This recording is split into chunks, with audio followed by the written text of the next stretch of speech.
نمونه لیکل نه دي، دا په دې جسم باندې دا انساني جسم د الله د طرفه امانت دی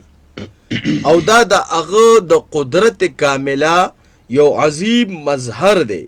د دې وجې نه شریعت اسلامیه یو انسان تم دا اجازت نه ورکوي چې د ضرورت نه بغیر په خپل جسم کې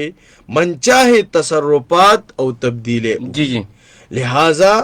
بلا ضرورتا په خپل لاس یا یو خپل اندام پاغه باندې د ستن په ذریعہ باندې چې کوم دې څه شی جوړول یا نوم لیکل دا شرعا منع دي او نبی کریم صلی الله علیه وسلم په داسې خلکو باندې چې کوم دې لعنت ویل دي. نو لہذا کو چا په جسم باندې پستن په ذریعہ دا سیز وغیرہ جوړ کړی وي انو کو په آسان باندې او په علاج معالجه سره ازاله ولرکول ممکن وي نو په د باندې واجب دي چې دا ختم کی. البته کو په